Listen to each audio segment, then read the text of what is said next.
A continuación vamos a dar inicio a la mesa número 2, Desarrollo, Riesgo de Deterioro y Manejo de Ecosistemas Costeros. Esta mesa estará conformada por la doctora Cecilia Robles Mendoza, por el doctor Rodrigo Garza Pérez, por el doctor Enrique Cantoral Uriza y finalmente por la invitada, la doctora Ileana Espejel Carvajal. Le cedo la palabra al doctor Rodrigo Garza, quien será el moderador de esta mesa. Gracias. Pues buenas tardes, bienvenidos todos. Gracias por estar aquí después de la comida. Y vamos a comenzar con la plática de la doctora Cecilia Robles, quien es egresada de la carrera de Biología en la Facultad de Ciencias de la UNAM, es decir, tiene vara alta aquí. Hizo su maestría en Ciencias del Mar y Limnología, también aquí en la UNAM, y su doctorado en la Universidad de Siena. Además hizo un postdoctorado en la Facultad de Ciencias de la UNAM. Desde el 2011 es profesora de carrera en la UNDICISAL con la línea de investigación de ecotoxicología de ambientes costeros y marinos. Ha colaborado y ha sido responsable de proyectos de investigación en estudios de diagnóstico ambiental y evaluación de efecto de contaminantes de la zona lacustre de Xochimilco, de la costa de Guerrero, Michoacán y actualmente en la península de Yucatán. Autora y coautora de artículos, capítulos de libros y manuales sobre el efecto de contaminantes en organismos acuáticos. También ha sido directora de tesis de licenciatura de Biología y Ciencias de la Tierra. Es profesora de diferentes asignaturas en las licenciaturas en Manejo Sustentable de Zonas Costeras y Ciencias de la Tierra y también del posgrado de Ciencias del Mar y Limnología. Entre 2012 y 2019 también ha participado como editora asociada de la Revista Internacional de Contaminación Ambiental y en la Comisión de Ética Académica y Responsabilidad Científica de la Facultad de Ciencias.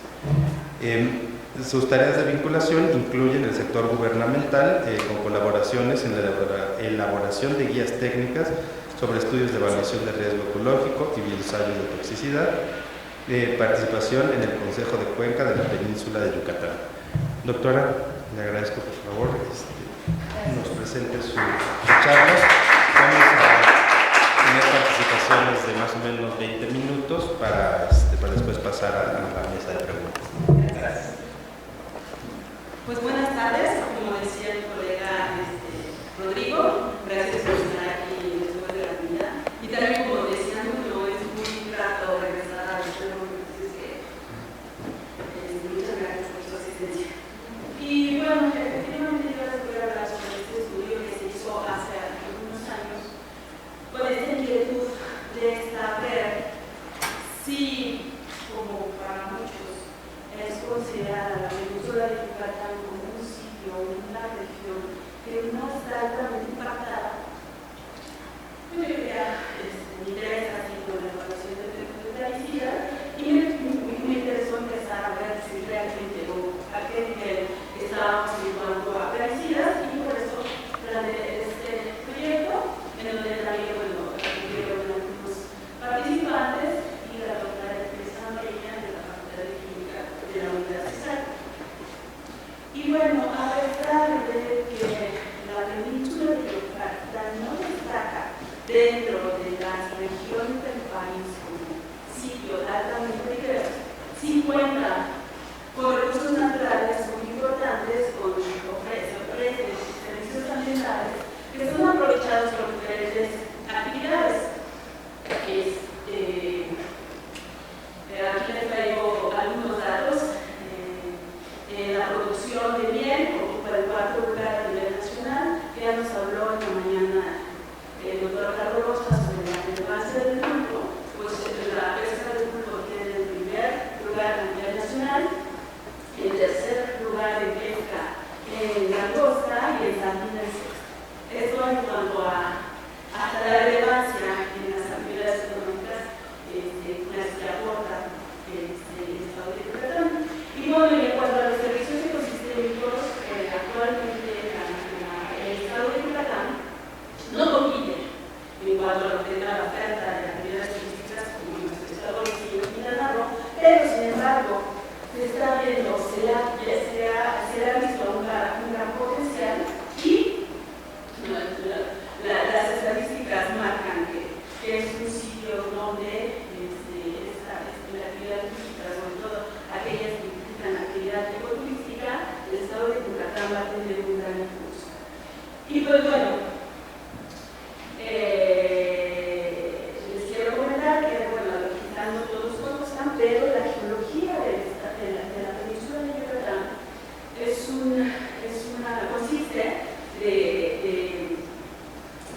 del suelo carbonatado, donde la disolución a través del agua disuelve este calor y se crean estas cavernas. Y lo que permite o lo que imposibilita la existencia de ríos superficiales. Todo los ríos subterráneos están bajo tierra, contamos con un sistema kárstico que como un importante reserva de agua, es uno de los principales acuíferos de nuestro país.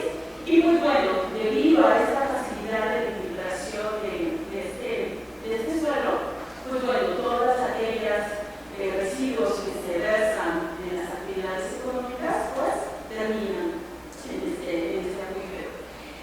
Se ha calculado los flujos, han hecho diferentes estudios. Este es un estudio integral de las diferentes propuestas donde estos flujos en su mayoría terminan en los litorales, en las zonas costeras y por lo tanto en los ambientes marinos. De que las actividades donde se generan residuos peligrosos, se hizo este estudio hace algunos años por colegas de la Universidad de Yucatán, donde detectaron, se hicieron un análisis de las fuentes potenciales de residuos peligrosos de Yucatán y identificaron las principales que están aquí en el municipio de Mérida, Progreso, la zona oriente del estado y la zona sur. ¿Qué actividades estamos hablando? Desde talleres de reparación de automóviles, hospitales, centros de análisis clínico, aquellos industria química que son los expendios de plaguicidas, gasolineras, termoeléctrica, que son las más principales, pero también hay la productividad o la actividad económica primaria, como la agrícola, pecuaria y las granjas ganaderas, pues también están aportando, ¿no? Son fuentes de contaminación de estos residuos peligrosos. Los principales agrícolas están en la zona ambiente, otra vez, y la zona del llamado Cono Sur, que también es una zona importante de actividad agrícola. Tenemos estas zonas marcadas en rojo como las zonas pecuarias y estos puntos amarillos que algunos de los principales granjas ganaderas, no solamente de porcícolas, sino también agrícolas. El estado de Yucatán también está en el primero, a veces se mueve un poco al cuarto lugar en cuanto a la importancia de la producción de carne de porcino, y hay una gran cantidad de granjas. Bueno, con este contexto, pues considero que la importancia de los plaguicidas tiene que ser diferente. Bueno, aquí, perdón, se desconfiguró, pero esta es los plaguicidas registrados y que se emplean actualmente en México. Estas están en diferentes colores, corresponden a los plaguicidas, los insecticidas, y el resto, casi 50%, están entre los fungicidas, nematicidas, herbicidas. Como se pueden dar cuenta, es casi 50% de los plaguicidas que son insecticidas, y estos son altamente tóxicos. Aquí era el 5% de los plaguicidas organoclorados, en color azul. Es el 20% de los órganos fosforados, 14% carbomatos y piretroides, creo que era un 9%. Bueno, de estos, los más utilizados son los plaguicidas organofosforados, que son el 20%. Generalmente, cuando hay a nivel de gobierno, cuando se quiere, han querido hacer estudios de la contaminación de nuestros ambientes en México, siempre se le da más relevancia a los compuestos altamente persistentes, pero en el caso de los plaguicidas, esos están actualmente ya más regulados y su uso es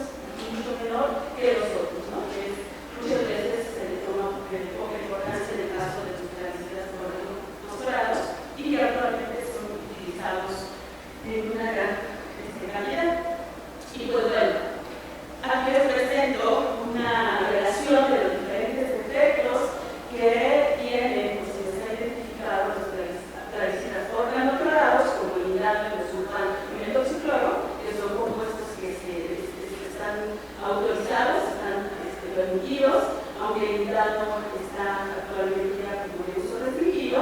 Sin embargo, los organos fosforados, que también tienen diferentes toxicidad moderada, alta, o por ejemplo, el malaquión, identificado como antigenígeno de altógeno en el caso de protífos, que son tienen una relativamente alta solubilidad en agua, que los podemos encontrar en los cuerpos acuáticos, a diferencia de los órganos fosforados, órganos clorados que no son tan fosfolubles, ¿no? Son más lipoquímicos, se asocian más al tejido graso. Y pues bueno, estos plaguicidas o órganos fosforados altamente utilizados en México, que son permitidos, pues están considerados como de otros países, como incluso ya son restringidos, pero en México todavía se están utilizando y son permitidos. Es un uso de año. Bueno, además hice este estudio vinculado con la agenda nacional, la agenda ambiental, de aquellos compromisos que tiene México en las diferentes tratados internacionales, y pues bueno, se vincula muy bien con tres objetivos de la agenda de los objetivos del desarrollo sustentable o agenda 2030, porque con el objetivo 12, que es la gestión, lograr la gestión ecológicamente racional de los productos químicos y de los desechos, proteger los ecosistemas marinos y costeros para evitar los efectos adversos, conservar zonas y crear las bases para una mejor información científica y aumentar el conocimiento científico para mejorar la salud de los océanos y conservar su biodiversidad. Y también, en el caso del objetivo 15, que es una meta que se vincula con estos estudios, reducir la degradación de los hábitats naturales y proteger a las especies amenazadas y evitar su extinción.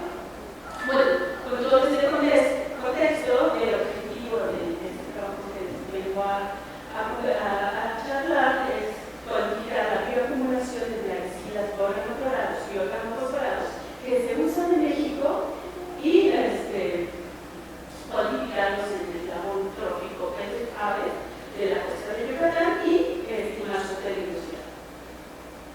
Bueno, para esto se trabajaron con tres especies de aves piscívoras, Greta tula, espátula rosada, area alba, la garza blanca, y Greta tula, que es la de dorados, y area alba es la garza blanca. Esto se realizó en polluelos y solamente en una temporada de alimentación. Se cuantificó, se hicieron los análisis de sangre y en el bolo alimenticio, y en el caso de los peces se trabajaron con aquellas especies de peces que forman parte primordial o la principal dieta de estas aves, que fueron Coccidia y Gambusia. Obviamente se solicitó la respectiva licencia de colecta y ya fue avalada el procedimiento por el comité de la CEA, por el comité de bioética de la facultad, y se hicieron los análisis convencionales de química analítica, se realizaron los análisis de la cuantificación y cromatografía de gases masa, y bueno, ya una vez que se tuvieron los datos de bioacumulación en los peces, donde también están de la biología de las aves, se cuantificó la periodicidad de las aves al estar comiendo o alimentándose de este alimento contaminado. Se relacionó la concentración, obviamente, de plaguicidas que estaban consumiendo su alimento y diferentes parámetros de toxicidad que son considerados como parámetros de seguridad, ¿no? Se realizó una simple división y, pues bueno, para aquellos valores que superaran el valor de 1, que estuvieran cercanos a 1,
nacen entre el 80 y 90% mayores, en el caso de estos dos organoclorados, y en una menor proporción, pero presente, paratión, malatión, paratión y etión. Este es en el caso de los B. Cabe recalcar que estos sitios que les comenté anteriormente fueron seleccionados pensando en que íbamos a tener diferencias significativas en estos, en CISA, por ejemplo, que considerábamos que era un sitio donde no estaba cercano a las zonas o las fuentes de emisión de estos plaguicidas. Sin embargo, en el caso de los peces, no tuvimos diferencias. En los tres sitios el comportamiento fue diferente y también en las dos temporadas climáticas no tuvimos diferencia.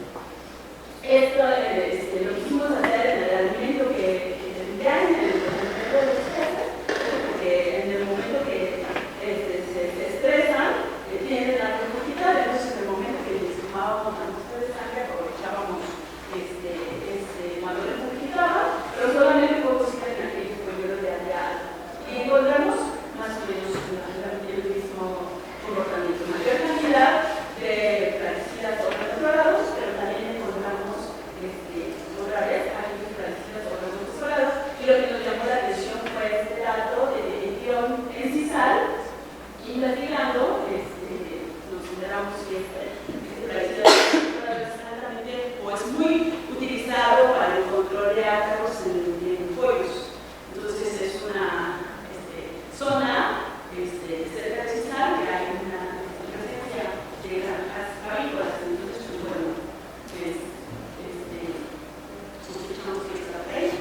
Y bueno, en el caso de la localización de sangre en los polluelos de las diferentes razas, Cizal encontramos también mayores concentraciones de estos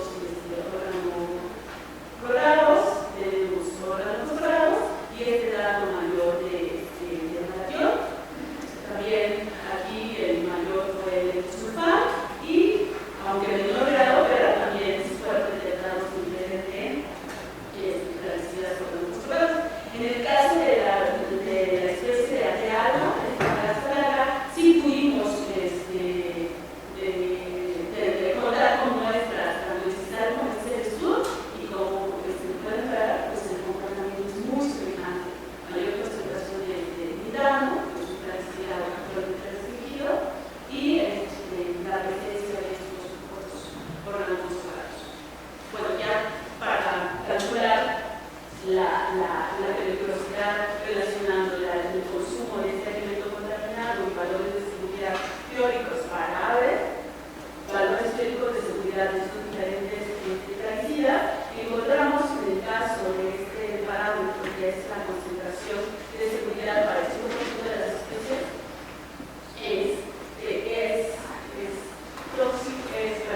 sí representa un peligro el nitrano, el sulfán, el paratión y el etión, ¿no? En el caso de los otros parámetros estuvieron por debajo. Entonces, bueno, al menos en este parámetro sí nos da una inicio por probabilidad de riesgo para estas especies. Y bueno, ya a manera de conclusiones, pues a pesar de que los plaguicidas organoclorados no son considerados como compuestos que se pueden reformular en las redes tróficas, en este caso sí los encontramos tanto en aves como en polluelos. No encontramos diferencias en los sitios de muestreo ni en las temporadas del año. Esto lo atribuimos a los diferentes flujos que hay en las zonas de Celestún. Se considera un flujo favorecido por grieta, por unas temperaturas en el suelo y también densidad brava. Entonces por ahí nos falta un poquito más entender cómo está esto, o lo bueno también que nos está diciendo que no hay, independientemente de la fuente de emisión, las descargas en las zonas costeras existen, ¿no? Claro, podemos encontrar estos contaminantes. Si encontramos, considerando este parámetro de toxicidad crónica, que sí pueden representar estos plaguicidas un peligro para las aves piscícolas. Sin embargo, pues bueno, ahora el siguiente paso es evaluar el efecto. Ya nos encontramos, nos estamos detectando estas especies.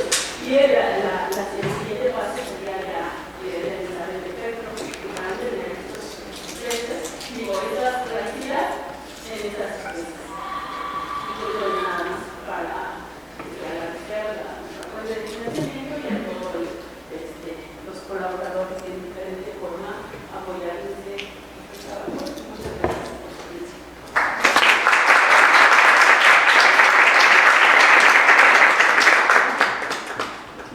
Muchísimas gracias a la doctora Cecilia Robles Mendoza. A continuación, el doctor Rodrigo Garza Pérez va a presentar su charla Tecnologías geoespaciales para la evaluación ambiental y soporte a decisiones en manejo en arrecifes coralinos. Me permito presentar al doctor Garza.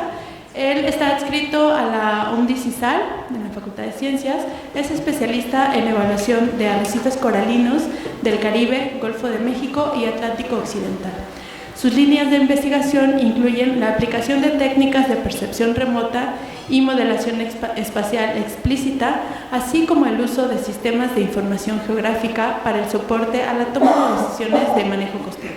Además, es responsable del Programa de Investigación Espacial en Ambientes Costeros y Marinos, PIESACOM, corresponsable del Laboratorio de Análisis Espacial de Zonas Costeras, COSTALAB, y participa en el Laboratorio Nacional de Resiliencia Costera, LANSREX.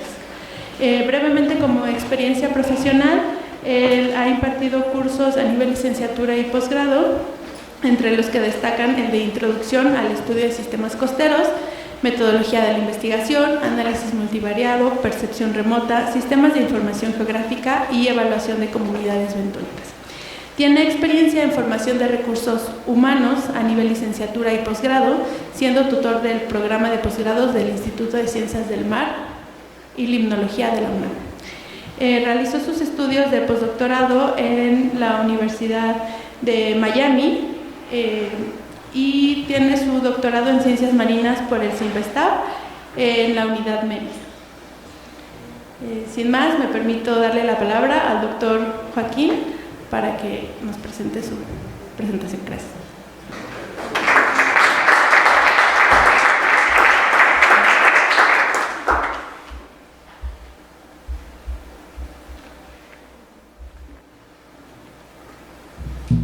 Bueno, pues gracias nuevamente por estar aquí acompañándonos. Esta charla es producto de varios proyectos de investigación que hemos implementado en un área del Caribe mexicano que se llama Mar Uno de los objetivos de este trabajo es proporcionar herramientas de fácil interpretación para el apoyo a la toma de decisiones en manejo de zonas arrecifales. Pero antes de pasar a esto, les quiero comentar un poco acerca de los arrecifes coralinos. Los arrecifes coralinos, en primer lugar, son uno de los sistemas más diversos del océano. Se puede decir que son los oasis del desierto oceánico y contienen la mayor parte de la biodiversidad de estos océanos.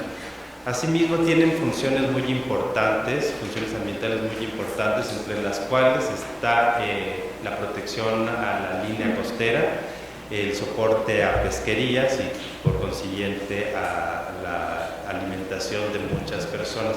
Se estima que casi medio billón de personas en el mundo dependen directamente de los arrecifes coralinos para su supervivencia y su modo de vida.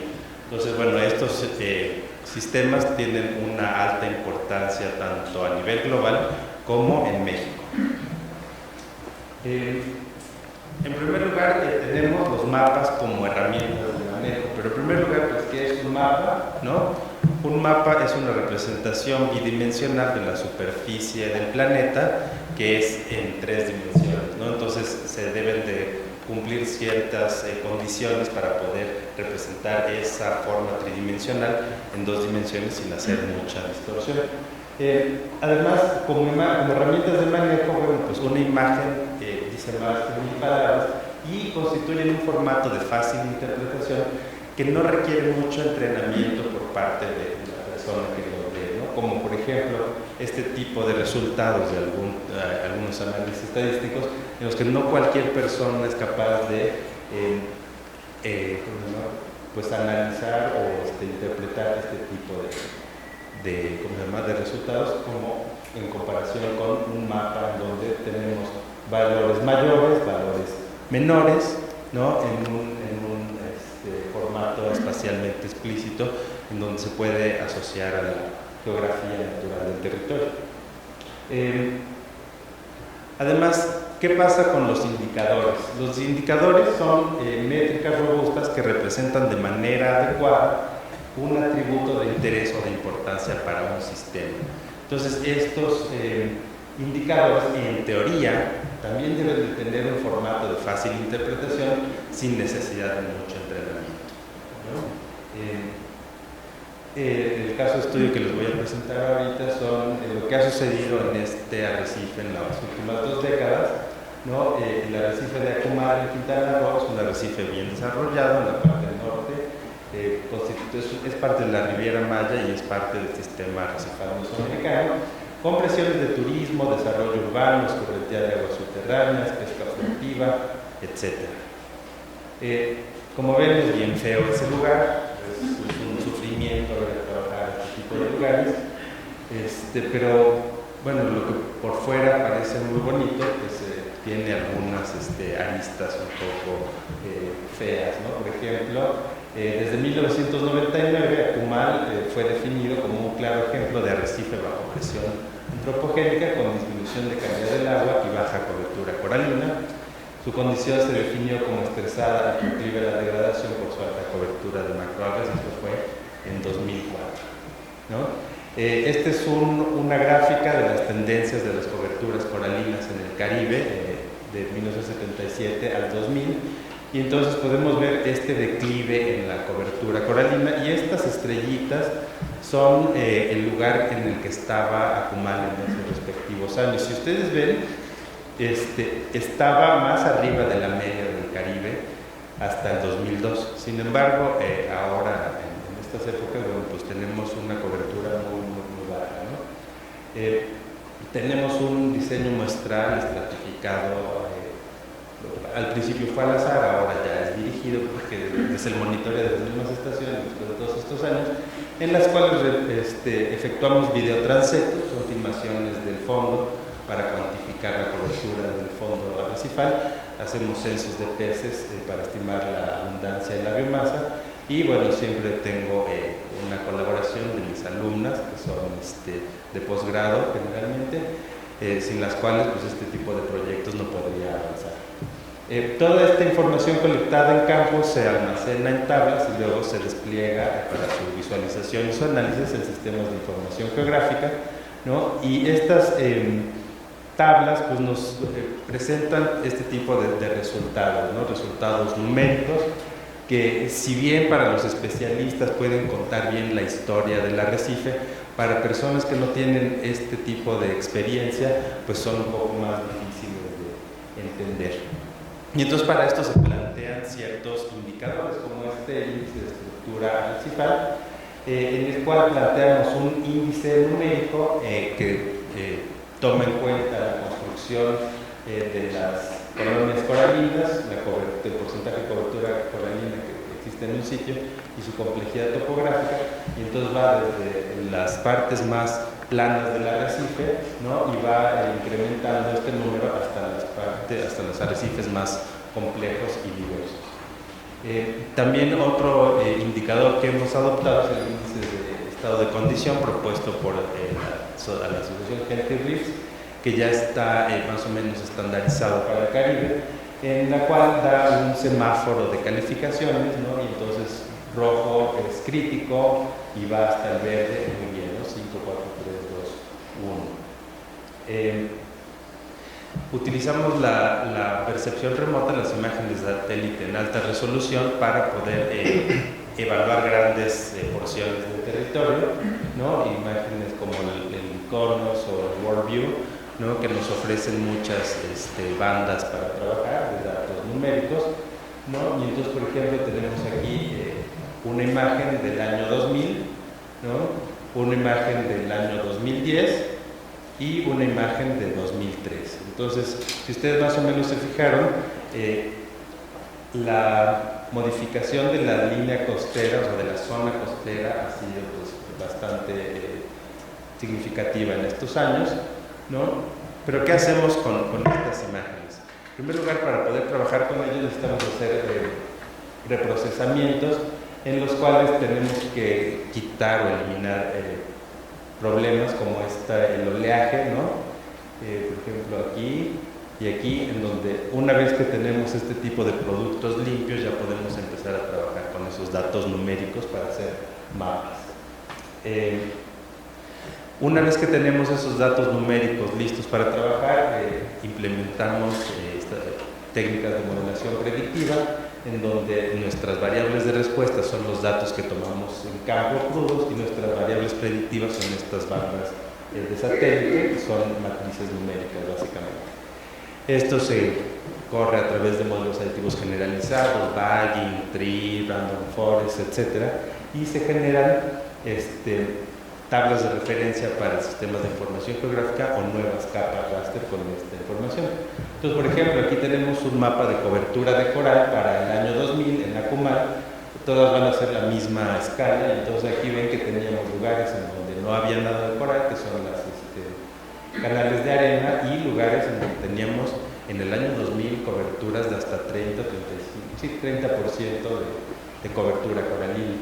Para el 2010 estas áreas que tenían 30%, 20% ya habían bajado bastante, ¿no? Y, por ejemplo, aquí hay un zoom, ¿no?, de todo lo que se puede ver, porque obtenemos las predicciones de las coberturas de coral y las coberturas de otros componentes y atributos del sistema para cada uno de los píxeles de nuestra área de estudio. Y, por ejemplo, aquí en 2013 ya nuestro mapa de predicción de estas coberturas, si ustedes se fijan, ya no tenía nada en los píxeles mayor de 10%, ¿no? Todo era del 1 al 5 y del 5 al 10, ¿no? Este es, por ejemplo, el mapa predictivo de macroalgas para el año 2000. Si ustedes ven, pues aquí sí había macroalgas, ¿no? En el 2010 ya se notaba un incremento significativo en esta cobertura de macroalgas, y para el 2013 inclusive mayor, ¿no? Entonces, adaptando los indicadores que les expliqué anteriormente y utilizando las métricas que nos proporcionan estos mapas de nuestros atributos y componentes del arrecife, tenemos este mapa del índice de la estructura arrecifal, ¿no?, en donde tenemos estas partes en rojo que eran más o menos críticas y las partes en verde que tenían, digamos, una mejor estructura para el año 2000.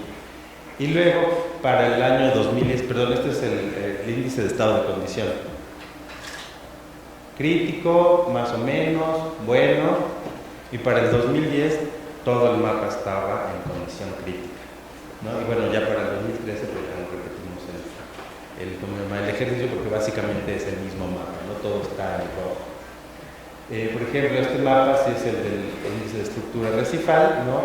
Se notaban algunas partes en donde había todavía alguna estructura arrecifal, pero poco a poco, con la mortalidad de los corales y la erosión, la bioerosión y disolución de estas estructuras, va bajando el índice de estructura. Entonces el arrecife pierde funciones. La principal función que se pierde es la función de refugio, que es indispensable para el resto de las especies que habitan en el arrecife.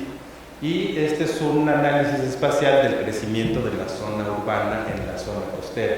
La parte amarilla es lo que había en el año 2000 y la parte morada es lo que había en 2013, ¿no? Una modificación de la zona costera de 192%, es decir, creció la zona urbana 192%, un incremento de población del 83%. ¿Y cuáles son las otras cosas que suceden aquí en Acumal? Bueno, no existe un sistema de drenaje, tienen plantas de tratamiento que son parcialmente funcionales, ¿no? Tienen 42 veces el nivel de nutrientes permitido, ¿no? 42 veces, ¿okay? Que se exhiben a través del freático desde tierra firme, ¿no? Y esta cantidad de nutrientes causa la incidencia de enfermedades coralinas, que en ese entonces era del 10% de la cobertura coralina cada año, ¿no? Y esta tasa se mantuvo mucho hasta 2017, cuando empezó la enfermedad de la pérdida de tejido coralino, en donde ahora casi el 50% de las colonias están alteradas. En 2015, ¿no?, teníamos una pérdida del 50% de la biomasa de especies de interés comercial, una pérdida del 60% en la abundancia de peces en general, ¿no?, medida en las últimas 4 décadas, ¿no? Teníamos un cambio de fase en el cual ya ninguna de nuestras estaciones estaba dominada por corales, todas estaban dominadas por macroalgas, esta pérdida importante de cobertura coralina, y como les mostré en los mapas, bueno, la disminución de complejidad topográfica. En 2015 se decretó un refugio pesquero para fomentar la recuperación de la biomasa de especies pesqueras y de especies en general de la arcilla, ¿no? Y entonces en el Caribe mexicano teníamos para peces comerciales un nivel bueno, ¿no?, en estas métricas, y de herbívoros regular. En Akumal, en promedio, los valores anuales de peces comerciales era crítico y de peces herbívoros era malo, ¿no? Entonces, bueno, identificando este tipo de problemáticas fue que se decretó la zona de refugio pesquero, ¿no? Y entonces lo que nos dedicamos fue a generar mapas base de este tipo de información. Entonces, estos píxeles rositas que se ven aquí son los píxeles que tienen un poquito de biomasa de especies comerciales, ¿no? Y estos son la biomasa de los herbívoros, ¿no? Entonces, si ven, más o menos estos dos mapas representan de manera adecuada las métricas que les mostré en esta parte, ¿no?, en donde los herbívoros están mal, pero sí hay, y crítico, ¿no? Entonces, aquí podemos ver qué tan crítico es la situación de los peces comerciales, y pues que este mapa podría estar, por ejemplo, todo en verde y en azul y no en amarillo, ¿no? Entonces, ¿a qué hora pasa el soporte a la toma de decisiones? Estos mapas están muy bonitos y todo, ¿no?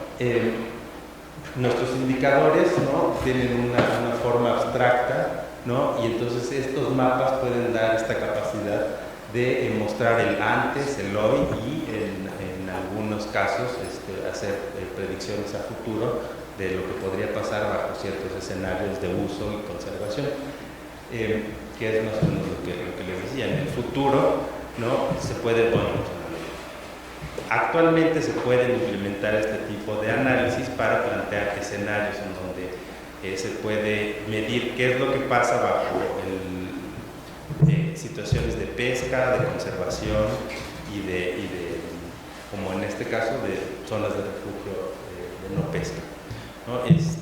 Este proyecto tuvo financiamiento por parte de CONACYT, por parte de la GAPA, de la UNAM, por parte de colaboraciones con el CIMBESTAB. También algunas de estas imágenes que les presenté fueron con colaboraciones con la NASA y bueno, pues toda la gente de Akumal que siempre nos ha prestado su ayuda incondicional para este tipo de estudios. Y bueno, pues esperamos que en el corto plazo este tipo de productos de investigación puedan ser utilizados para la toma, el soporte a la toma de manejo, al soporte a la toma de decisiones en manejo. Gracias.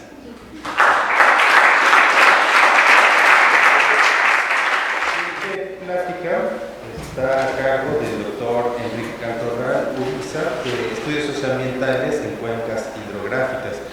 El doctor Cantoral tiene un doctorado en Biología por la Universidad Nacional Autónoma de México, realizó su estancia postdoctoral en la Universidad de Murcia, en España, con el tema Ecología de Comunidades Acuáticas.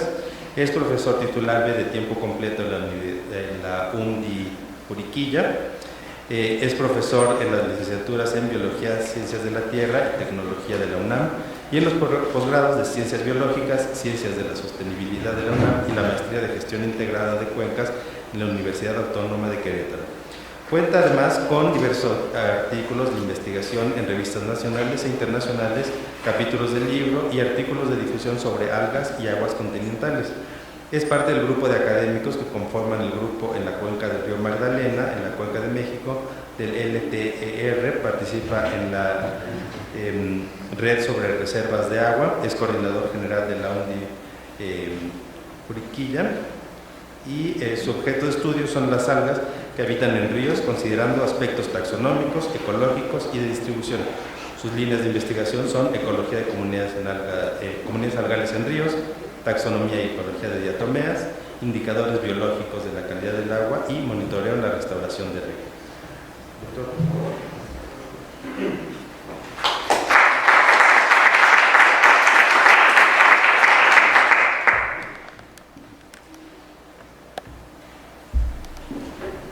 Buenas tardes a todas y todos. Es un gusto volver a casa. Lo mismo que decía Cecilia, siempre regresar es algo grato. Y en nuestra casa la hemos extendido a dos grandes polos, por lo cual nos tiene juntos este día, en este espacio, celebrando tres cosas: 80 años de esta institución, esta dependencia que se ha dedicado a formar científicos en las áreas de las matemáticas, la física y la biología, 15 años de los colegas de la unidad en CISAL y 10 años de los colegas que estamos en el campus UNAM Juriquilla, en Querétaro. Bueno, la charla de hoy voy a hablar de lo que tiene que ver con cómo nos aproximamos a estudiar el territorio. En el caso que hemos realizado en la parte de Querétaro y en la parte de la Ciudad de México con los colegas de esta facultad, que de hecho ese es el ejemplo del cual les voy a hablar más, que tiene que ver con la cuenca de Magdalena, aquí en una zona urbana en la Ciudad de México, tiene que ver con este estudio ambiental y este estudio social y cómo eso se desarrolla. Entonces, para ello voy a permitir un momento de la charla para describir ese contexto y posteriormente pasar a cómo trabajamos en este tipo de estudios. Bien, lo que ustedes ven ahí son tres representaciones de espacios gráficos, ¿no?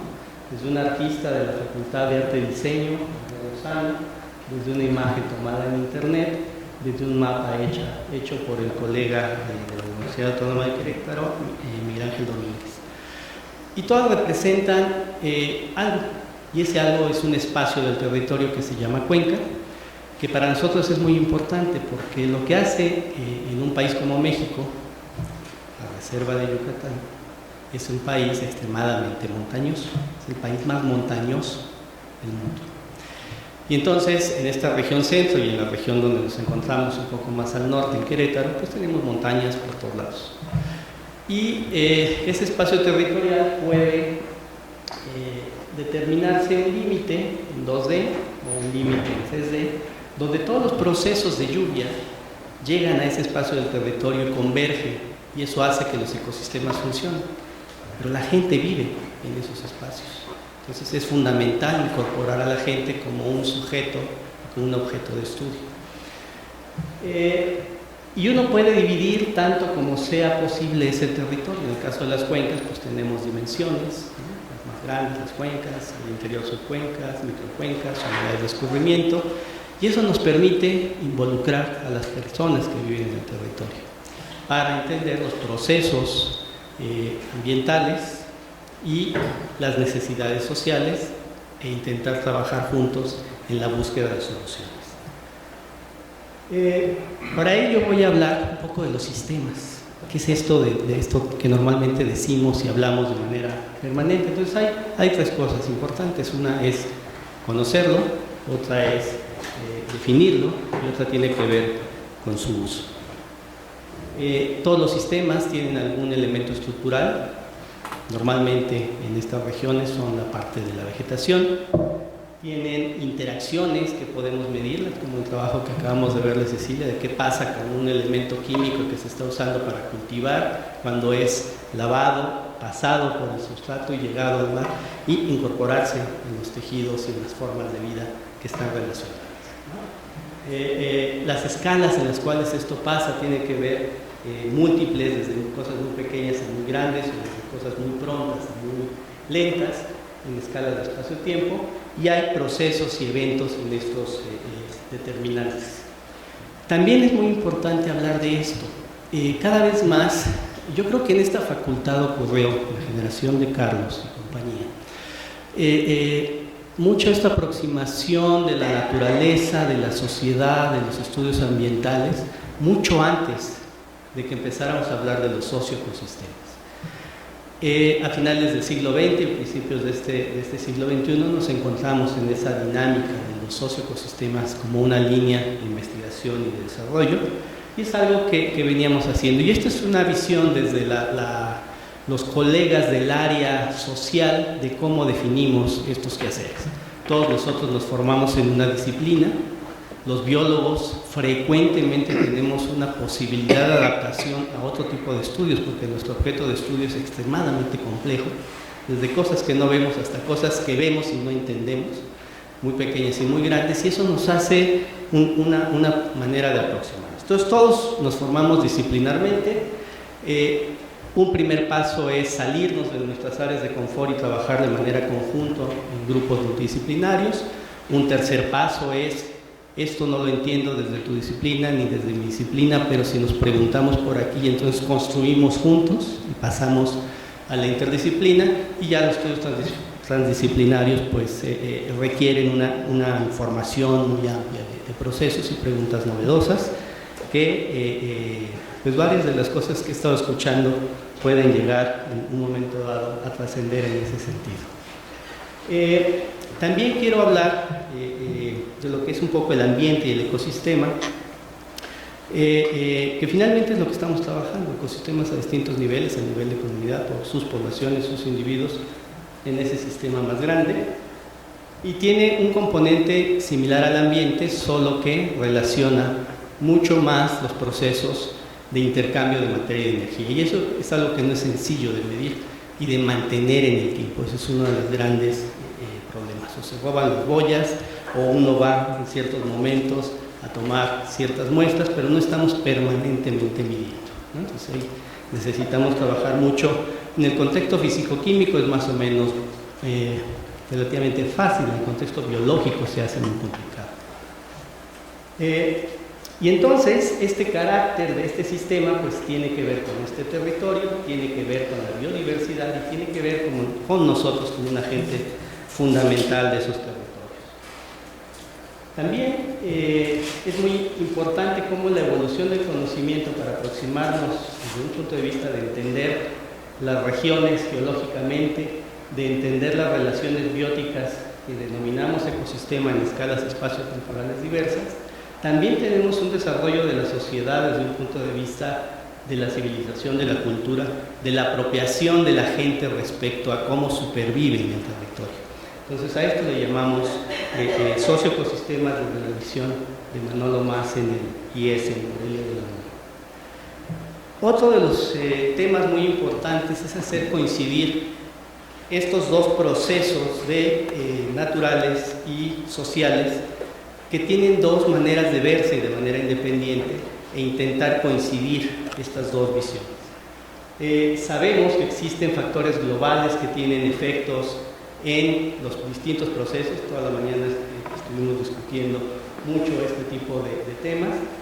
En la parte social pues tenemos efectos de la población, su comportamiento, sus formas de vida, su financiación, sus economías, el uso de los recursos. Y de este lado es lo que nosotros normalmente hacemos: cómo está el ecosistema, cómo funciona, cómo interacciona, y relacionamos ambos componentes de manera directa, y los servicios ecosistémicos es una forma de poder medir, de poder tener indicadores que nos permitan saber dónde andamos en este tipo de relaciones.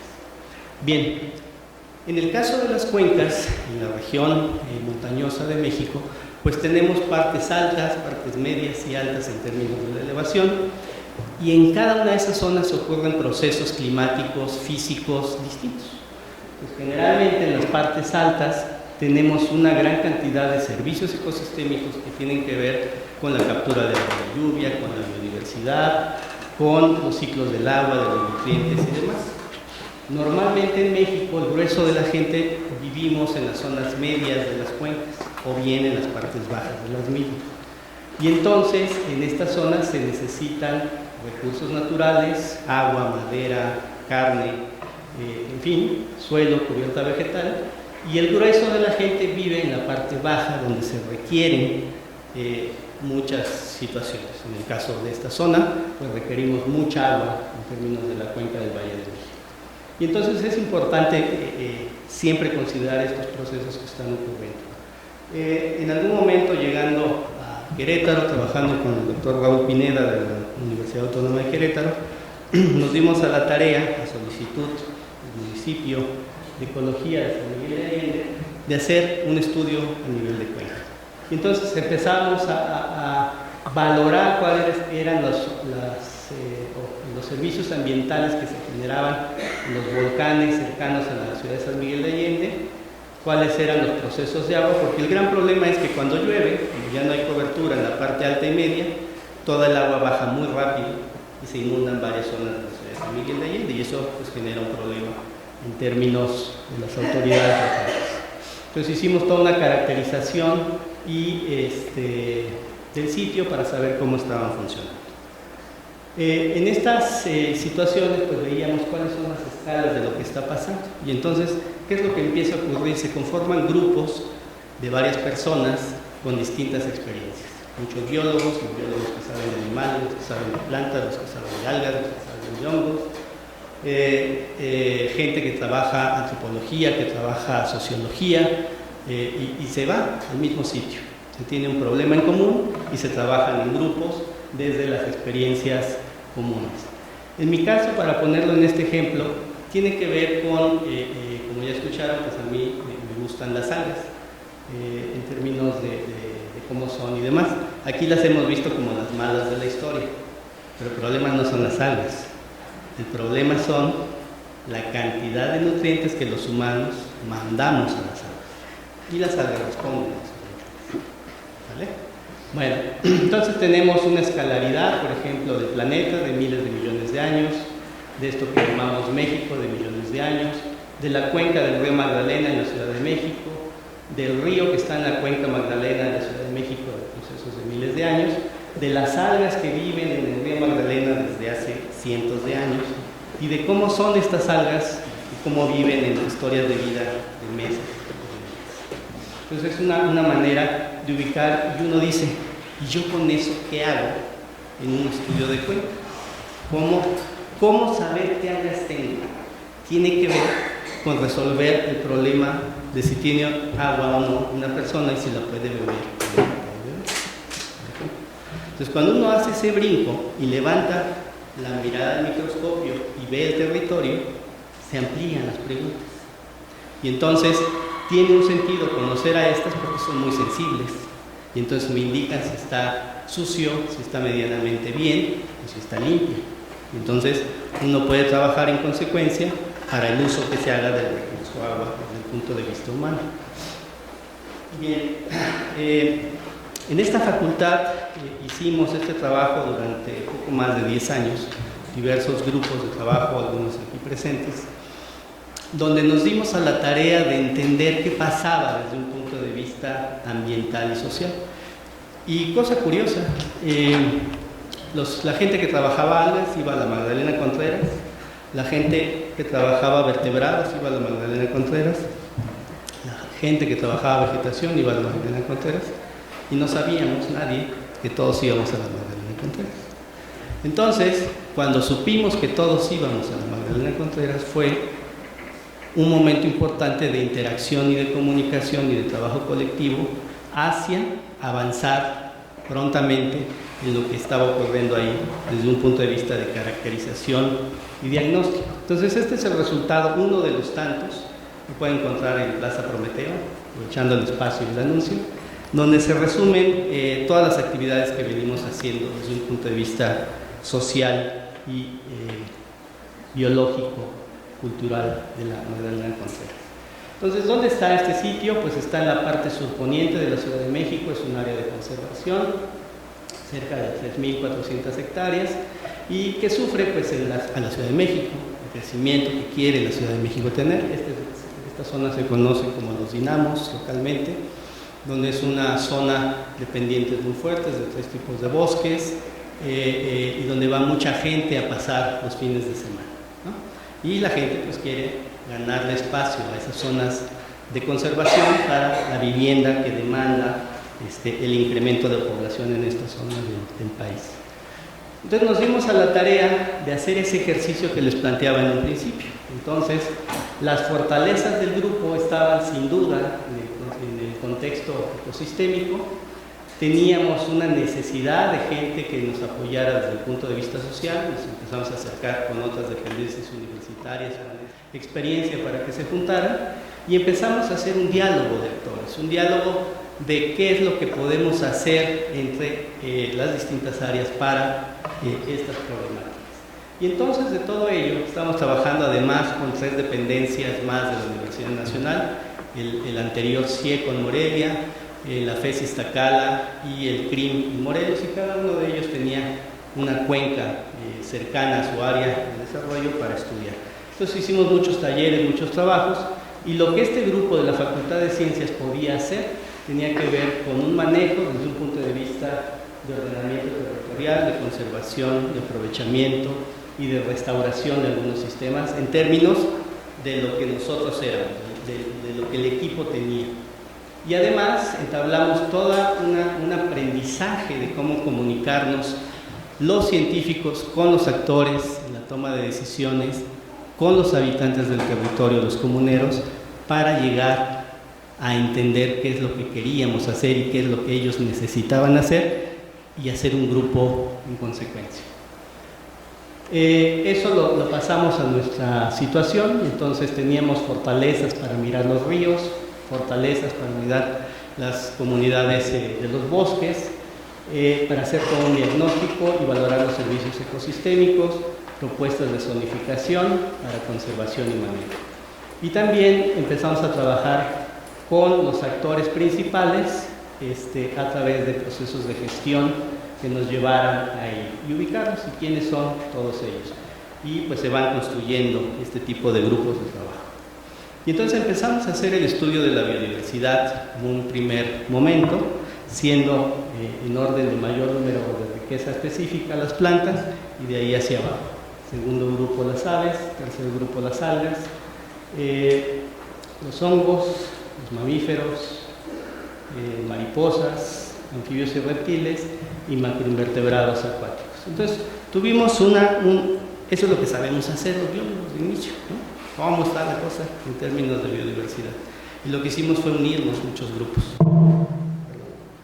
Bien, y entonces también empezamos a observar qué características teníamos. Tenemos un gradiente altitudinal que va de los 2.300 metros sobre el nivel del mar hasta los 4.200, y eso nos genera 3 tipos de condiciones climáticas en los cuales hay 3 grandes tipos de bosque. El bosque de encino, en la parte más baja, el bosque de Ávila, en la parte intermedia, y el bosque de pinos. Y entonces empezamos a caracterizar la biodiversidad, y pues resulta ser que el sitio intermedio es el grupo más interesante desde el punto de vista de una alta biodiversidad. Bien. En el caso nuestro, por ejemplo, aportamos con el valor indicador un grupo de algas que tienen que ver con su sensibilidad a las alteraciones de los cambios de nutrientes. Y entonces podemos determinar grupos que son sensibles a que solo están cuando el agua está limpia de nutrientes, en términos de nitrógeno y fósforo, y macroalgas en ese sentido. Y también conocemos los grupos que nos caracterizan cuando ese gradiente se va acercando a la ciudad y se va modificando esa calidad físico-química del agua. Bien, y entonces algo que fue fundamental es quiénes son los actores importantes. Hacer reuniones con todos los representantes de las organizaciones, desde autoridades hasta presencias de grupos no gubernamentales para plantear una cuestión de trabajo. Y esto ayuda mucho porque se acelera pronto los procesos si uno quiere resolver este tipo de situaciones. Y entonces construimos una propuesta conjunta para acercarnos a esta cuenca del río Magdalena. Y esta con estrategias pues más o menos sencillas. La gente del área social los conoce muy bien, se organizan talleres, se empiezan a caracterizar los sitios, cómo se ve eso, cómo lo que yo le digo Cuenca Alta, cómo le llaman ellos, cómo lo que yo le digo Cuenca Media, cómo le llaman ellos, en fin. Entonces, generar unos mecanismos de comunicación que nos permitan hacerlo. También eso pues lo hicimos en San Miguel de Allende en su momento.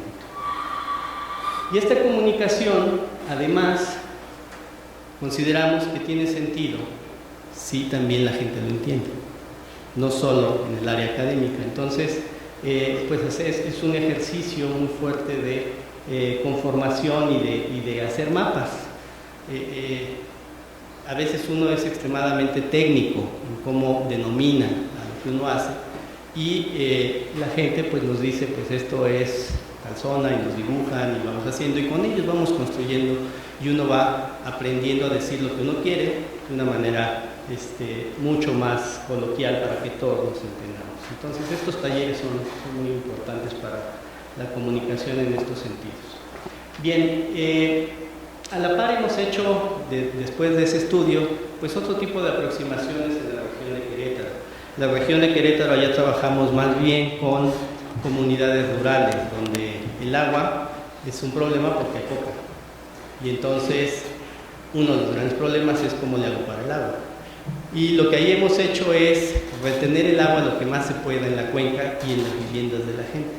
Entonces, tratar el agua negra, ecotecnias, captar el agua de lluvia, sembrar con aguas grises en nuestros patios, de tal manera que la gente pueda tener acceso a mejores funcionamientos en términos alimenticios y ir recuperando procesos de conservación de vegetación en las distintas zonas. Entonces hay múltiples estudios que hemos venido haciendo en varias microcuencas. De La Joya, ahí se tiene el Centro Regional de Manejo de Cuencas, donde el centro es el lugar, es un cráter volcánico, ¿no? Y entonces es un espacio en el cual se trabaja de manera permanente, es un laboratorio natural. Utilizamos mucho pues todas estas herramientas de ubicación de los mapas, las distintas capas, con el grupo que eso lo hace, y lo que la gente nos dice, cuáles son sus necesidades y cómo vamos a ir trabajando para resolver las necesidades aquí y ahora, y sin dejar de hacer las acciones para los 10, 20, 30, 40 años que requieran acciones de conservación. Algunos escenarios han sido como se inunda un hospital de la región de San Juan del Río porque se puso donde es la bajada del agua natural, ¿no? Entonces cuando casi no llueve, cuando llueve se cae el agua y entonces se va al hospital y entonces el primer piso del hospital está lleno de agua. Entonces si hay que bajar la temperatura, pues ahí se pone la gente. Entonces, ese tipo de problemáticas es de cómo nos ubicamos en el territorio, en términos de conocer esos asuntos. O estudios como estos que hemos tenido, así como tuvieron florecimientos en los océanos, pues también en el continente pasan. Ya tuvimos 2 eventos, octubre de 2013, octubre de 2018, donde hay un florecimiento algal por cianobacterias, donde estas cianobacterias, algunos individuos son tóxicas, todas potencialmente pueden expresar esa toxicidad, y estas moléculas tóxicas pues llegan al sistema nervioso central de vertebrados. Cuando hay un florecimiento por los nutrientes incorporados de la gente que viene de sus viviendas, las algas crecen mucho por el radio nitrógeno-fósforo, más luz, más temperatura de un momento en particular, y se da un crecimiento masivo. Entonces, pues los peces lo ven, van y se lo comen, los patos que andan por ahí van y se lo comen, y al ratito los patos con las patas para arriba y los peces empiezan a flotar. Y llega a las mascotas, llega a las vacas, llega a los borregos que estén ahí. Entonces hay un problema de mortandad de vertebrados, y también hay un problema de acumulación de estas toxinas de las cianobacterias. Y es un mecanismo antiguísimo para ellas de supervivencia. Entonces lo que hicimos en este estudio fue reconstruir con capas de lo que pasaba en octubre de ese año, y entonces empezamos a ver cómo se dio ese crecimiento, y eso nos permite ubicar los puntos de llegada de agua con grandes concentraciones de nutrientes, porque no hay drenaje, llega directito a la laguna, y pues los florecimientos cómo se dieron en más o menos 15 días, y empiezan a concentrarse en una cortina de agua que está aquí por el viento, ¿no? Y entonces de algo que pasó, con estas herramientas podemos reconstruir ese escenario. ¿Sale? Bien. Otra de las cuestiones que hemos hecho pues, es el estudio base de la región de Querétaro, de todos sus 6, 7 regiones que tienen, desde la desde la Sierra Gorda Queretana hasta la parte baja del altiplano, pasando por las zonas más áridas, buscando el agua, donde están, y en el caso nuestro, bueno, pues quiénes son quienes habitan ahí en este sentido, y ese es un aporte a este tipo de estudios conjuntos. Entonces, pues finalmente lo que estamos haciendo es trabajar sistemas ambientales y sociales que están ocurriendo a distintas escalas de espacio y tiempo ya. Y lo que requerimos es conceptualizarlo como un sistema complejo que requiere, sin duda, estas cosas. Pensar de manera conjunta en cómo nos aproximamos a este tipo de estudios, generar conceptos generales y metodologías compartidas. Es un momento de creatividad entre distintas disciplinas y es salirse del área de confort, conocer de otros, regresar a lo que uno sabe y construir de manera conjunta. Entonces, en este sentido, para nosotros las cuencas es una buena aproximación al territorio porque involucra esto que les he estado charlando, lo consideramos como un sistema complejo desde un punto de vista conceptual.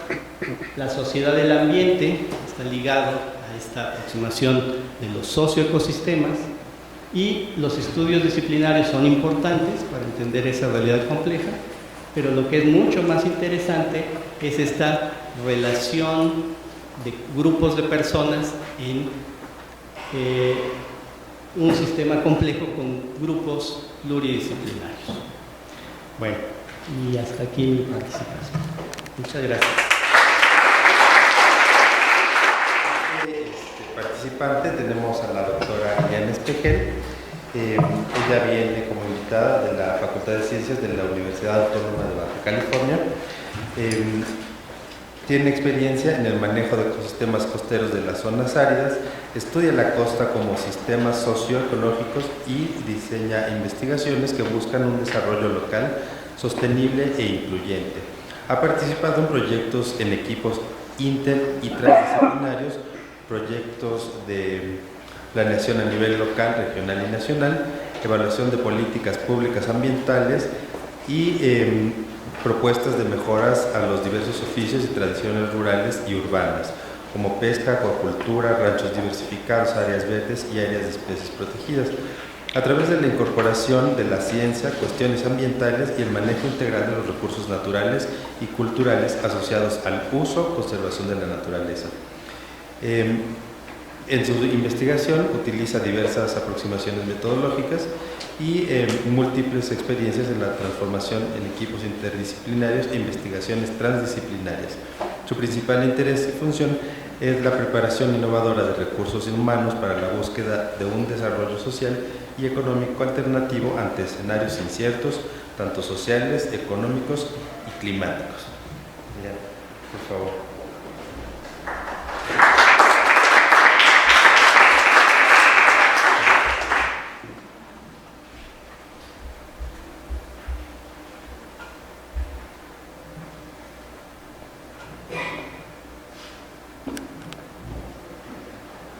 Bueno, muchas gracias, gracias por la invitación. Siempre es un honor estar aquí. Bueno, es la primera vez que estoy aquí, desde que me titulé hace 50 años.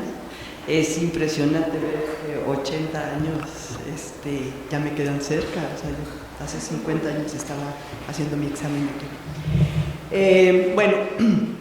Muchas gracias por la invitación, sobre todo a Laura Vidal, que me invitó. Yo les voy a hablar de la experiencia que tengo de trabajar con algo que siempre me ha obsesionado desde que estaba aquí, que son las zonas áridas y las costeras. El trabajar con dos ecosistemas de ese tipo, que son como extremos, que se presentan, que son como laboratorios básicos para hacer ecología. Les voy a presentar algunas de las cosas que hacemos. Lo primero que he aprendido en estos años es que el trabajo no se hace solo, se tiene que hacer equipos. Y bueno, aquí puse la lista de todos los alumnos y profesores con los que trabajo ahora, y algunos de los ejemplos que les voy a presentar son de todos nosotros. Bueno, con esta obsesión que tengo de 50 años de trabajar en zonas áridas y costeras, lo que estoy viendo es que yo todo lo veo árido, ¿sí? Y en los últimos trabajos que hemos hecho de cambio climático, lo que estamos viendo es que el país las costas se están aridizando. Entonces, bueno, por un lado me da gusto porque hay mucho que estudiar, pero que a mí me obsesiona. Y bueno, los trabajos que voy a presentar, algunos son de la costa. Las preguntas que nos hemos planteado son preguntas que vienen, que no tienen una solución, ¿no? O sea, es un mundo cambiante en todos los sentidos, y cuando tenemos un incendio, por ejemplo, ahora en Baja California que hubo incendios, ¿sí? Esto hace 20 años. Hace 20 años se incendió un sitio donde vivimos, y a la primavera siguiente teníamos esto. Entonces, lo que a veces parece un drama, al ratito ya no es un drama. De hecho, es un paisaje precioso. Aprender a vivir con esto es interesante. Bueno, ya hablaron un poco, fue una introducción a lo que es la interdisciplina y transdisciplina. Yo nada más voy a mencionar algo que es muy importante y que es lo que es el eje del trabajo, de las preguntas que uno se genera cuando quiere hacer investigación aplicada. Y es, no solo es el juntarse, ¿sí? En la interdisciplina pues está el zoólogo, el sociólogo, el economista y el ecólogo estudiando una ballena, ¿sí? Se hacen una pregunta, pero esa pregunta, para que sea interdisciplinaria, hay un verbo que usan los antropólogos que es muy útil, que se llama problematizar. O sea, cuando se problematiza la ballena desde varios puntos de vista, el objeto de estudio deja de ser el objeto de estudio. Entonces, la ballena deja de ser ballena para transformarse en un objeto que le molesta a los pescadores o que le encanta a los ecoturistas, ¿sí? Y ese nuevo objeto de estudio hace que produzcamos trabajos diferentes, ¿sí? No solamente es la compilación de la flora, la fauna y la antropología, sino es todo un nuevo producto. Y eso puede ser un producto que sabemos qué es, o puede ser un producto desconocido. En cambio, en la transdisciplina es más o menos, en la interdisciplina lo que se forma es un equipo de investigadores que estudian juntos y revueltos un mismo objeto, ¿sí? En la multidisciplina yo digo que nada más es un grupo que estudia un objeto de estudio. Aquí es un equipo. Y en la transdisciplina lo que se hace es que se forma una comunidad de investigadores y otros que aprenden juntos y revueltos a trabajar sobre un mismo objeto. La ballena, entonces, la puede estudiar el zoólogo, el politólogo, el antropólogo, pero también el pescador.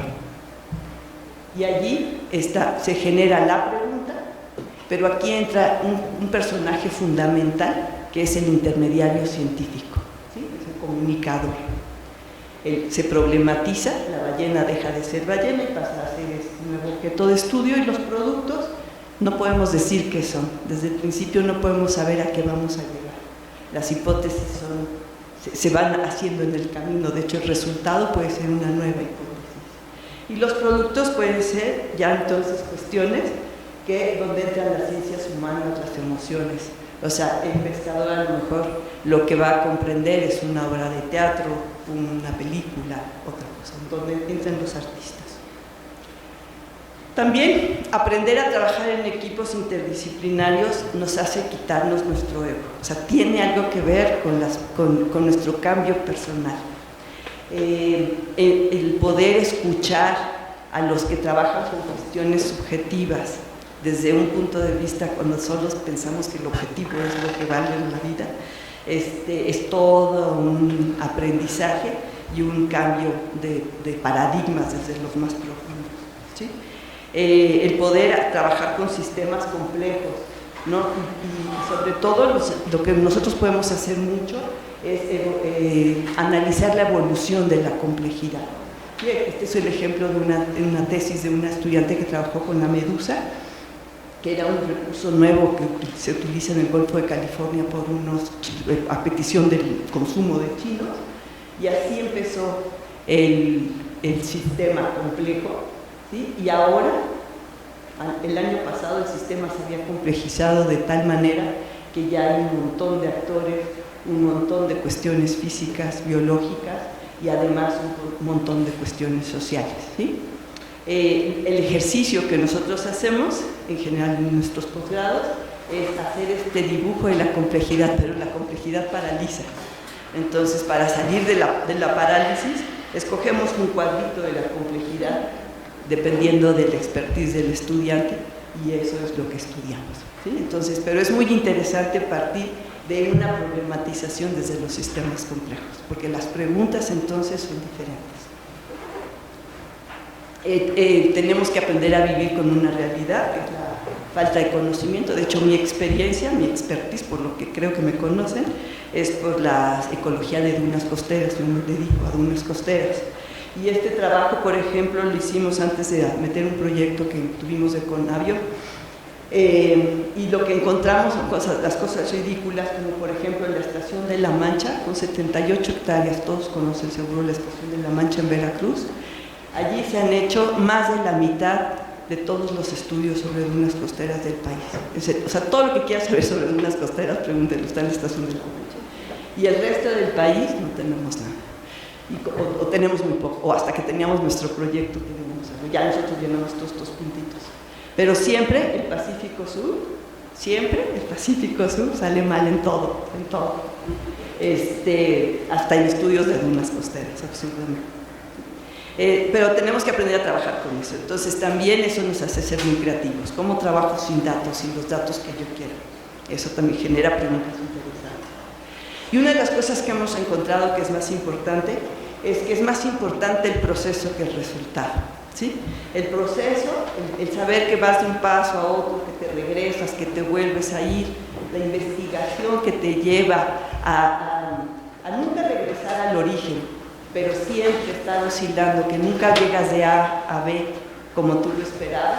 Ese proceso, el relato de ese proceso es la verdadera investigación, no tanto a lo que se llega. Algunos ejemplos de país, ¿no? Por ejemplo, bueno, hemos trabajado en los municipios costeros, tenemos varios estudios sobre los diagnósticos de municipios costeros, juntando peras con manzanas, con escenarios de cambio climático. Y el caso que les pongo es sobre escenarios de cómo la vulnerabilidad de los municipios costeros está aumentando por la exposición, la sensibilidad y la poca capacidad de adaptación que hay en los municipios, ¿sí? Y aquí es donde encontramos que los municipios costeros se están aridizando. La suma de adaptación y sensibilidad te permite ver, o sea, por ejemplo, municipios que son muy sensibles y que están con una exposición alta al cambio climático, son los del Pacífico Sur. No tienen institutos municipales de planeación, no tienen atlas de riesgo, no tienen nada que tenga el municipio como un instrumento de adaptación.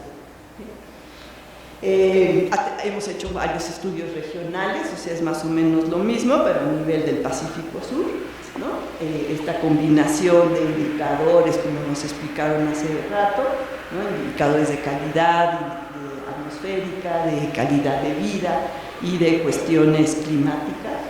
Y tenemos resultados donde, por ejemplo, agrupaciones de municipios como estos de Jalisco, que son de los más vulnerables a huracanes, y es donde más se están construyendo ahorita hoteles junto al mar, o se están destruyendo dunas y sobre las dunas construyendo hoteles. O estos municipios entre Oaxaca y Chiapas, que se están aridizando y están siendo sembrados de soya y de palma, o sea, de especies exóticas que necesitan una gran cantidad de agua. O sea, estas cuestiones así de diagnósticos de país o diagnósticos regionales, que nada más te hacen darte cuenta de lo absurdo que es la forma en que estamos haciendo el desarrollo en el país. Todos los estudios que hemos hecho son esquemas de arriba hacia abajo, Fueron proyectos que fueron pedidos por el gobierno, por el Instituto Nacional de Ecología, por ejemplo, o de Cambio Climático, Ecología y Cambio Climático, o por el municipio, o por el Estado. Y, por ejemplo, simplemente de la cuenca del Valle de Guadalupe, que es donde estoy trabajando ahora, que es una cuenca costera, no quiero que vean esto, pero nada más vean la cantidad de estudios que hemos hecho. ¿Sí? Todo para la planeación de una cuenca. Y en 2016 nos pidieron que hiciéramos una evaluación sobre todos estos trabajos que se habían hecho allí, y el resultado es, no se vio de nada. O sea, nada de lo que se propuso, excepto un alineamiento de una de las políticas, se le hizo caso, que era una planta de tratamiento de aguas que no sirve. Entonces, en 2016 entramos en una crisis como grupo o sea, llevábamos quién sabe cuántos años haciendo trabajos con imágenes de satélite del más alto nivel, con expertos en ciencias sociales de los de mejor nivel del mundo,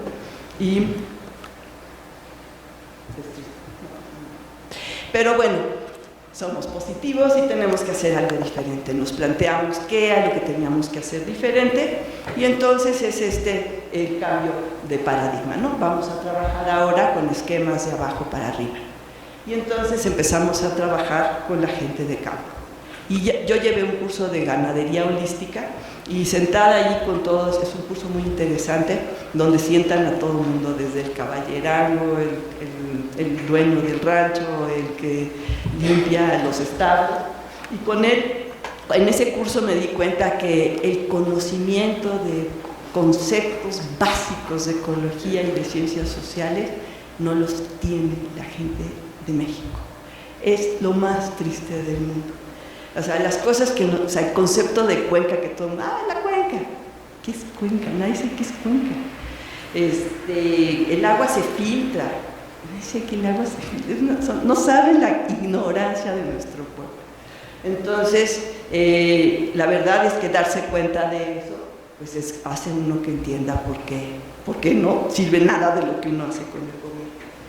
Entonces, bueno, yo como aquí se trata de festejar y no de llorar, estamos celebrando un aniversario de 80 años y no sé cuánto, dije, bueno, nosotros entre las cosas que hemos empezado a trabajar es trabajar con cosas divertidas. ¿Qué más divertido en Ensenada que el surf? Pues entonces una alumna surfa, entró al doctorado y hicimos una maestría para hacer una propuesta de cómo conservar las olas. Y resulta que el año pasado, ya este simbolito es el símbolo de, ya el surf ya es un deporte olímpico. El próximo año en las Olimpiadas ya va a haber surf, y Ensenada es muy conocido por su ola. Aquí hay una ola gigantesca, Killer, llaman Killer, y para super pros, y es para distintos tipos, ¿no? Entonces, yo estudiando con ella el surf, encontré que hay algo maravilloso en los surfos, y que luego lo vi que me lo platicaban en un curso de comunicación estratégica, y es esto de palabra estratégico, que dice cómo vas resolviendo cosas como se te van presentando, ¿no?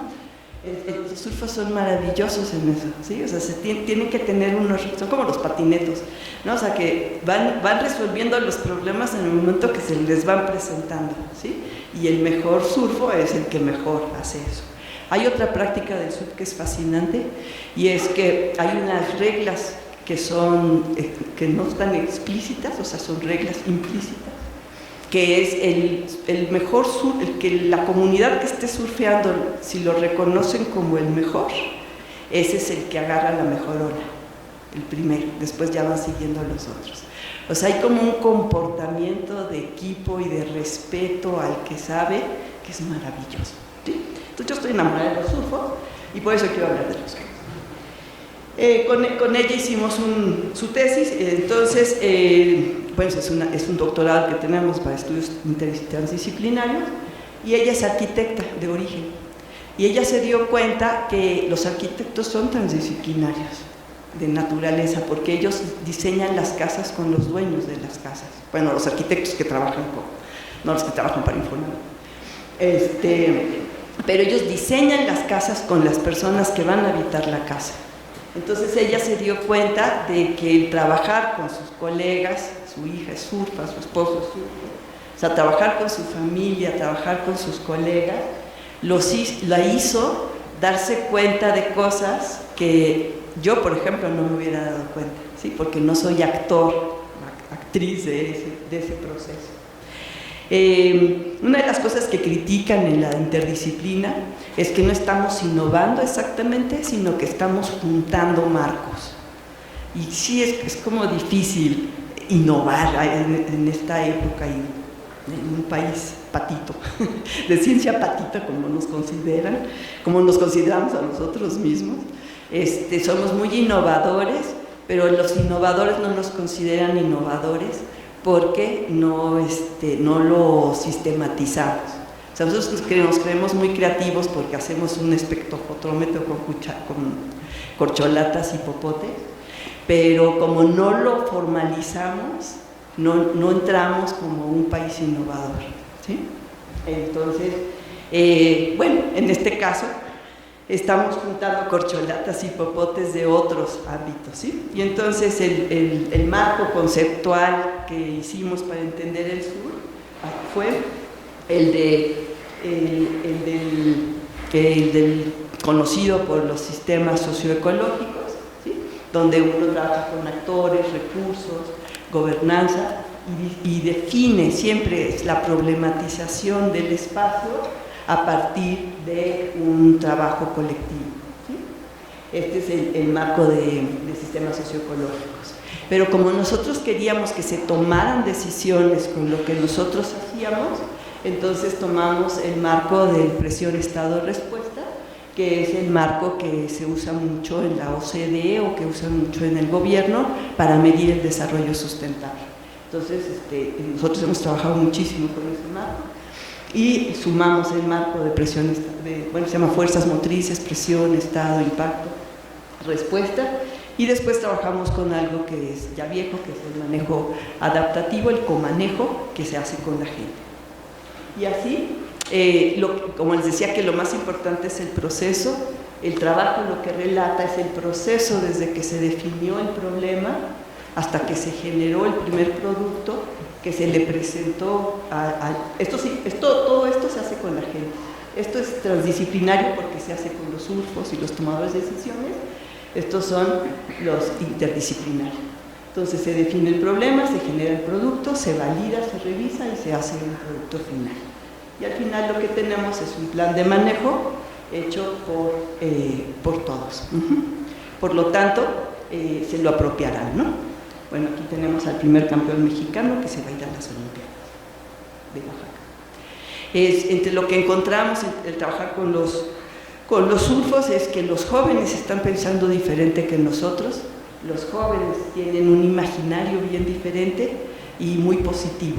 Entonces, los jóvenes, a pesar de, en contra de lo que nosotros somos de negativos, trabajar con jóvenes es una maravilla. Y sobre todo el trabajo también con los artistas, ¿no? Esta cosa de la traducción, ¿no? Las mediciones, los datos, las estadísticas los entendemos los académicos, pero los indicadores y los índices los entienden los tomadores de decisiones y todo el público. Diseñar eso no es fácil. Hay unos instrumentos por ley, los instrumentos de desarrollo rural sustentable, que te piden que haya observatorios. Estos observatorios son una herramienta en la que podemos trabajar, donde entramos todos, donde se puede rescatar el conocimiento que existe y hacer documentos de divulgación, ¿no? Como este que hicimos, que es sobre una cuenca, aquí es una zona sur, cuenca donde el mar comienza en la montaña, en una revista que va a salir pronto, El Tangible en el Universal, con un concepto de conectividad, ¿no? En esa cuenca, y como todos estamos conectados a través del observatorio para observar cómo la cuenca está conectada.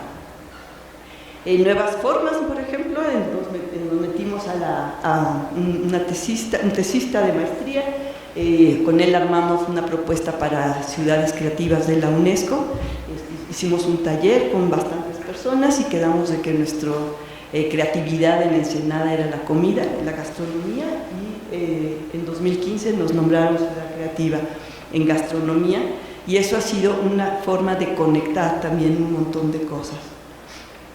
Y bueno, mi recomendación para terminar es que tenemos que transformarnos en equipos empáticos. ¿Sí? Si yo escucho cómo critican a Elena Álvarez Rubilar en CONACYT, cómo critican a AMLO, cómo critican a mi gobernadora, critican al rector, a mi compañero, a mi esposo, a todo el mundo. O sea, creo que estamos concentrados en una crítica destructiva y el volvernos una comunidad de aprendizaje que se vuelva empática, tratando de resolver un problema junto con quien sufre el problema, creo que por ahí podemos festejar los años de estudiar aquí. Muchas gracias por su atención.